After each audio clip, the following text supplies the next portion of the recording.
You're listening to Your Calm Parenting Path.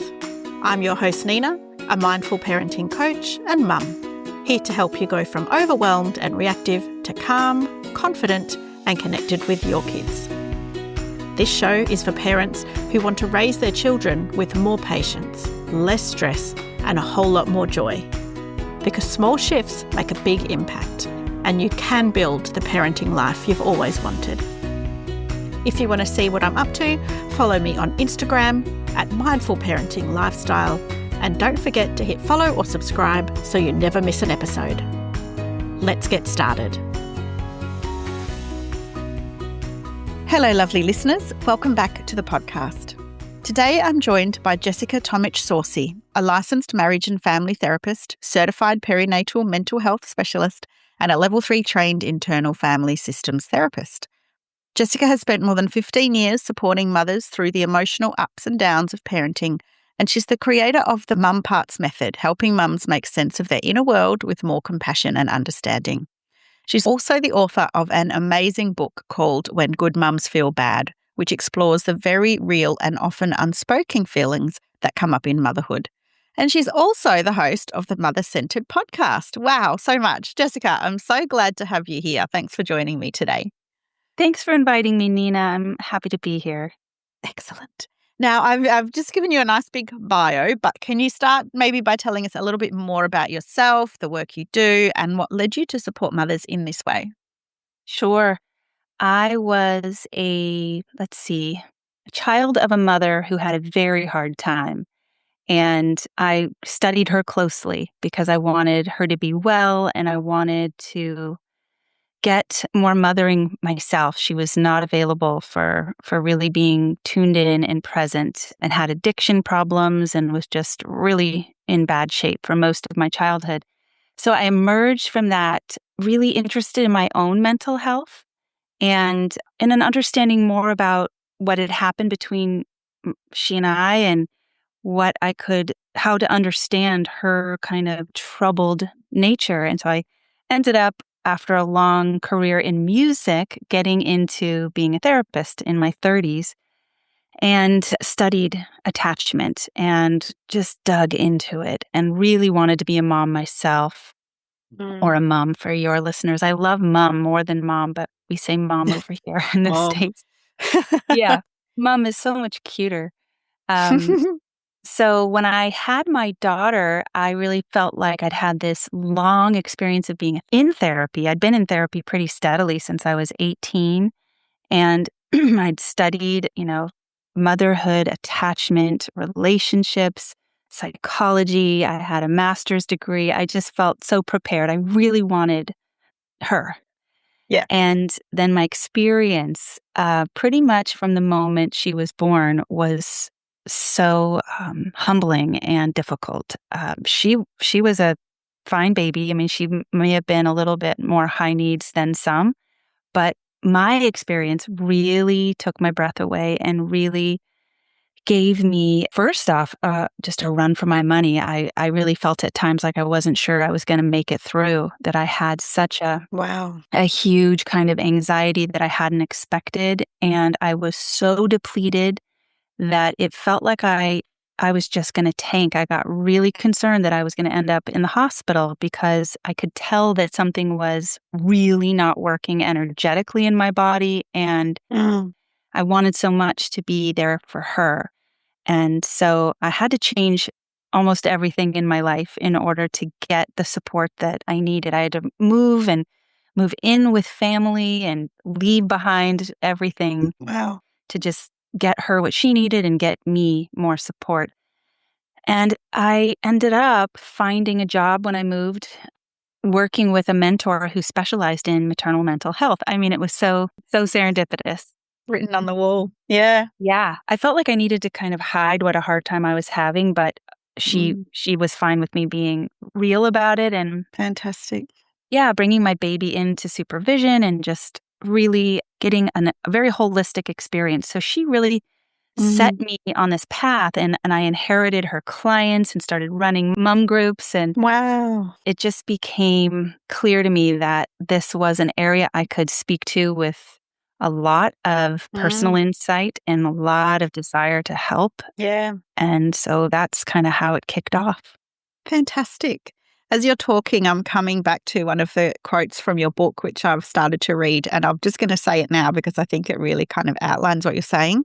You wrote, in fact, motherhood is difficult for two reasons: because it transforms a person's entire physical and psychological being, rendering that person immediately vulnerable, and because the world fails to notice or care. And you've also said, also, it's a ton of work, so that maybe there's three reasons. And I think what you're saying there is exactly that, isn't it? Like, motherhood makes us so different, but unless you've experienced that, you can't appreciate it and you don't care. Yeah, that's right. It's easy to gloss over. Exactly. Having that mentor for you must have been such a relief to be able to lean on her and have her understanding of really knowing what it's like to be a mum, and then putting that in through your work and sharing that with other mums, I think is amazing. So thank you. Yeah. Oh, you're welcome. And I'm so grateful that Sharon was there for me and, invited me to nurse. I could nurse my baby during supervision and start to show some of my own cracks and struggle and sense of failure. And, the normalization that she offered me really, really paired nicely with my future education that would come a few years later in internal family systems in IFS, which has Yeah. its own way of embracing everything, all parts. Yeah. And we'll talk about that in a minute, but let's first of all talk about your book, When Yeah. Good Mums Feel Bad. Is that released at the moment or is it due to be released? It came out in February. Fantastic. So I think so many parents are going to instantly relate to it because you use such real language in the words that you've written. But when you think about the phrase, when good mums feel bad, what does that mean to you? Why did you call it this?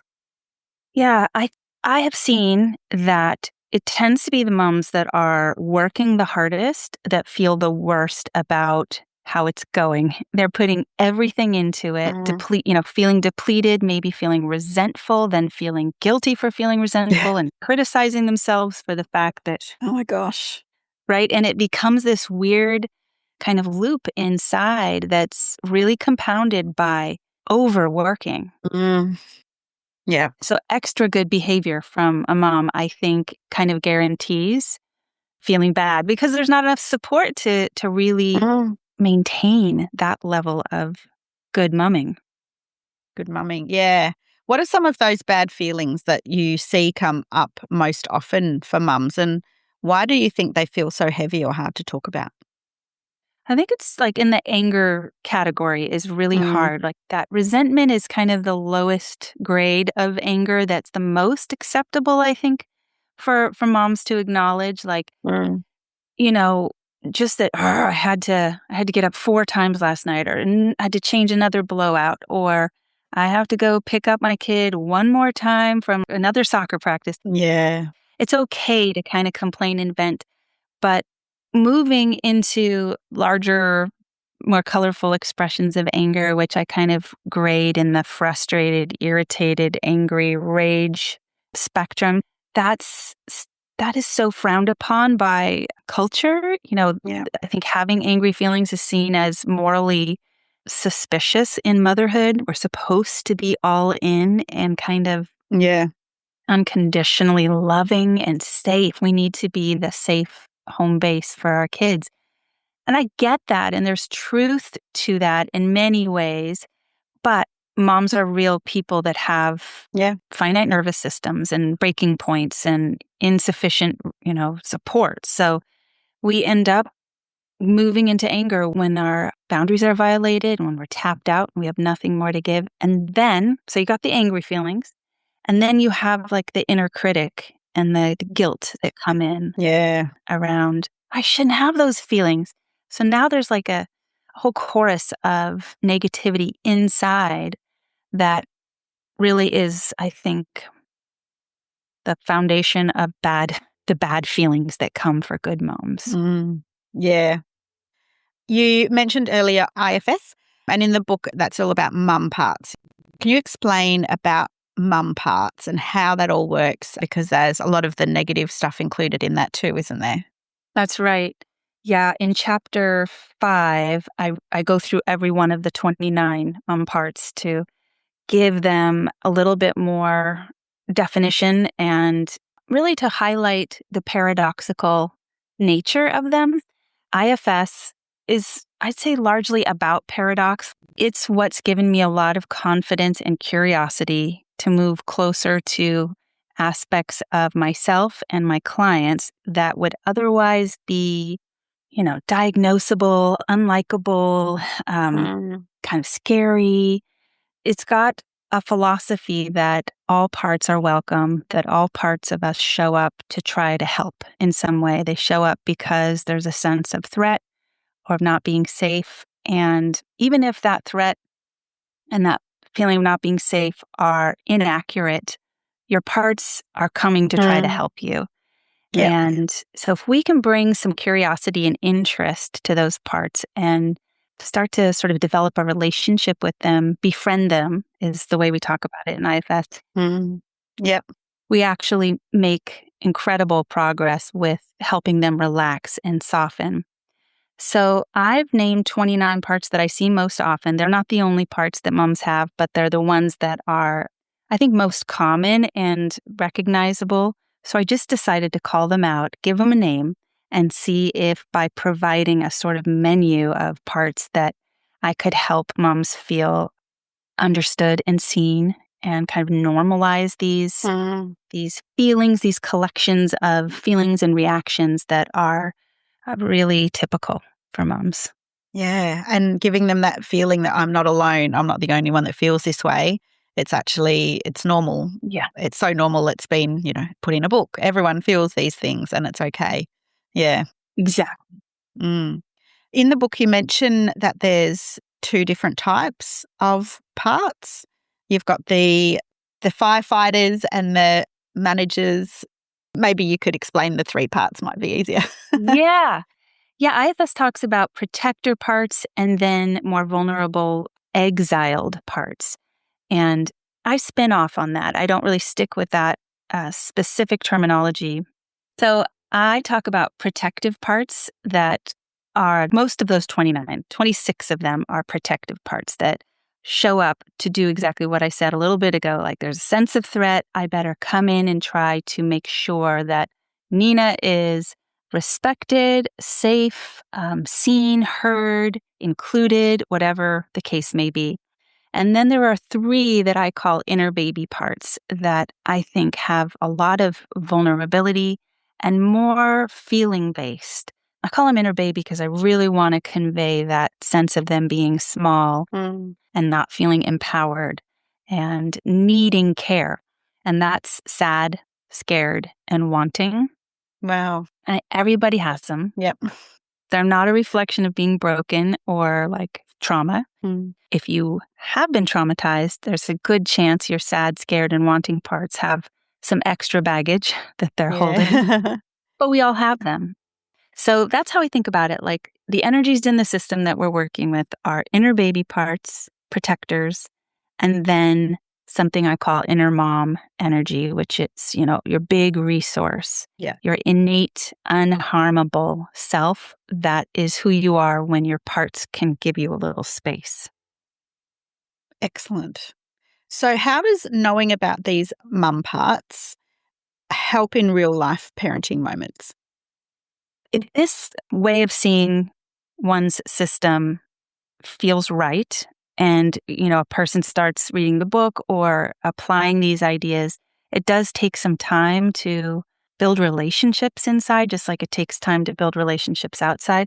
So it's not an overnight quick change, but the more you build those relationships and get to know your parts, and I mean like really get to know them, the same way I'm kind of getting to know you right now, where I'm getting used to looking in your eyes and knowing how you respond and hearing your voice and starting to build a kind of rhythm that I can count on with you relationally. When I do that with my parts, which requires some time, some paying attention, slowing down, asking questions, listening, then there's a sense of inner trust that builds. And I think it's one of the most valuable things we can have that gets so little press. And that Yeah. is really having a sense that we make sense and that we can trust ourselves. Yeah. And when you have that, then you're able in difficult parenting moments or any moment in life to consult with yourself and find the answers that you need. And I think that growing up in patriarchal cultures that don't invest much in women, and then adding in all of the social media and all of the feedback from our culture about what good and great look like and Yeah. that sort of thing really makes us question ourselves and not trust ourselves and get further and further from our own essential knowing. And it's still there. So this is a book about trying to peel things apart so that you can understand a map of your own system and start to really rest in it and be more confident and steady in who you are. Mm. So I guess in those challenging parenting moments, you're more comfortable in the choices that you make in those moments. And then that will help prevent down the track the guilt and the shame that comes with it. So even if you were angry and you did yell and get frustrated and maybe do something that you weren't proud of or wasn't in alignment, then knowing about your parts and understanding your parts can really help you come to terms with that or accept it as that's what happened and then kind of move on to the next challenging parenting moment without that guilt or shame or agonizing over what you should have done. Yeah, that's really well said. And you can also talk to your kids about it Mm. in a way that's, responsible and clear seeing. And I didn't really say like in a difficult moment how this helps, and you did, but I'll add that I think it gives you the ability to speak on behalf of what's happening in yourself in a way that really brings things down. So you can say to your kid, I'm noticing a part of me is getting really irritated right now. And that's the part of me that doesn't have a lot of energy because I don't get enough sleep or whatever it is. Mm. And so I can tell I'm either going to start moving into snapping at you, which I don't want to do, or I'm going to need to go take a time out and help that irritated part feel a little bit calmer. You can talk about it preemptively like that if you've got that much space, or you can do kind of what you said. I could have used that this morning when trying to get my boys dressed for school. That would have been perfect. That's the worst, right? Getting the shoes on and everything. Yeah, I think that would have Yeah, been really good because I find in those moments, as much as I'm trying to stay calm and react nicely and speak kindly to them, I just want them to get in the car. I just want them to get dressed. I don't understand why it's so hard. So that's right. I think having a better understanding of the parts and really learning and sharing that with them. And my next question was all about how does working with our parts actually support a calmer, more connected relationship with our kids? And being able to share how I'm feeling with them is only going to be a good thing, right? That's right. And when you know about your irritated part, you can know it on the level that you and I are talking about now, but you could also potentially find out what it's believing about this moment that, your kids are so slow and dragging and you're going to be late. And what does that mean? What's the story this part is telling? Mm. What's it afraid would happen if it didn't show up with that energy? And when you have some space and time to listen, my guess is you'll hear a story that really touches you about, some impact it's afraid of on your life, on your something that feels like safety, even though that sounds extreme. Mm. Like you might lose respect. The school is going to say you're late again and give you Yeah. some kind of talking to that's going to Yeah. feel like an attack. So your irritated part isn't just a bitchy part that's like a bad mom part. It's trying to protect Yeah. something in you that's actually so moving and so important and so close to something that feels like shame or grief. Mm. I always go back to shame and grief as kind of the root underneath our parts. Yep. And when you know that and you can say to your irritated part, thank you for caring and for trying to keep me out of shame. I appreciate that. That's important to me too. And let's do this a little more collaboratively inside. And then I'm going to also try to bring that to my boys outside so that we're all aware of the the energies in the room and that certain things don't feel good. It doesn't feel good to be shamed. I don't know if that's what would happen for you guys, but being late, Yeah. you get a lot of shame for that. I love this. I can't wait to read more about your book and get really into all the ins and outs of how this all works. I guess another good part for our kids is the role modeling. Do you suggest talking about the mum parts with children, as in, they have these parts too? Or would it more be just working on ourselves and then they kind of take from us what we share? Yeah. There's that window where kids are interested and receptive to these things. Mm. And I can't remember exactly when that window closed in my house, but it did at some point where it's like they don't really want to hear, therapist talk or parts unless it's feeling organic to them and they're kind of Yeah. coming up with it themselves. But I think it's the modeling that carries consistent weight when we know our parts and we can speak on behalf of them and our kids start to notice that we're not reacting the same way. We're not leading with the irritation as like the energy behind our voice.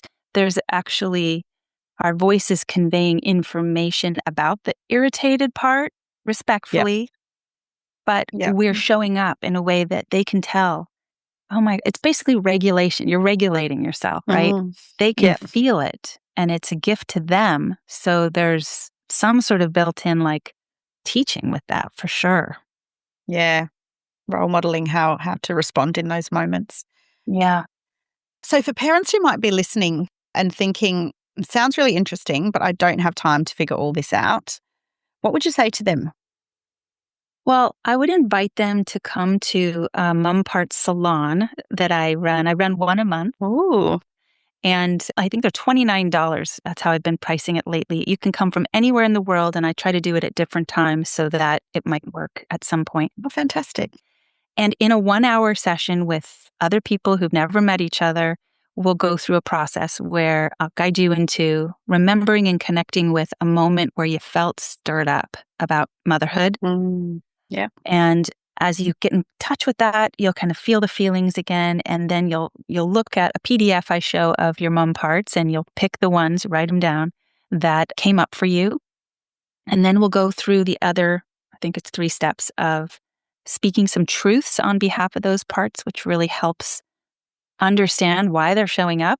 And then pointing to, is it grief or is it shame that's underneath? And then what's the remedy that those parts need? What kind of attention and care are they actually craving that would help them feel respected and maybe more empowered? And all that happens. We then all share that people chime in and talk about this is what happened for me. And it's so quick. It's so efficient. It's really connective where people are not in there bullshitting. They're really talking about grief and their shame and they're trusting other moms to hear it. And we all do it for each other. So it's a way to trial this on and feel it in your own system and see if you like it and if it's something worth making a little more time for. How powerful. Amazing. We'll put some links to the salon in the show notes. So if anyone wants to book and find out when they're running, they can book through a link. That would be amazing. Thank you, Jessica. Yeah. Brilliant. So as we come to close our chat today, always on the episode, we talk about a small shift for big impact that listeners can practice this week. Do you have something simple but meaningful that you would like to invite the listeners to try for a small shift for a big impact? Yeah. It would be taking a leap into imagining that even your worst reactive moment happened for a good reason that's specific to caring for you. And that maybe your anger or your panic or whatever it is that you just don't like that happens inside of you is really trying to help you. So having that curiosity about that possibility is the small shift that I would want to lead people with. Oh, I love that. Thank you. I'm going to do that as well. What a great shift to make. Yeah. So, Jessica, where can people find out from you? Where can they grab your book? Where can they sign up, follow your work? I'd love to share. Yeah, the book is available everywhere in the States. I'm not sure how that works outside of Canada and the US, but it's available everywhere that I know of here, and Amazon and all of that sort of thing. And hopefully it'll be available in other countries soon in a easier way. Yep. You can also find all of this online at my website, which is my name, or momparts.com. Fantastic. Oh, look, thank you so much for your time today. This has been such an eye-opening episode, and I'm really excited to learn more about Mum Parts and how it's going to help on my parenting journey. And I hope the listeners are just as excited about it as I am. Thanks, Jessica. Thanks so much, Nina. Wow, this has been such a valuable conversation, and I know so many parents listening will have taken something meaningful away from it. Oh, good. If this episode resonated with you, I'd love for you to take a moment to reflect on what stood out and maybe choose one small thing to carry into your week, maybe even a bit of that curiosity that Jessica mentioned. And as always, if you found this helpful, please feel free to share it with another mum who might need to hear it too. Thanks for being here. We'll see you next week. Thanks for listening to Your Calm Parenting Path. I am so glad you're here.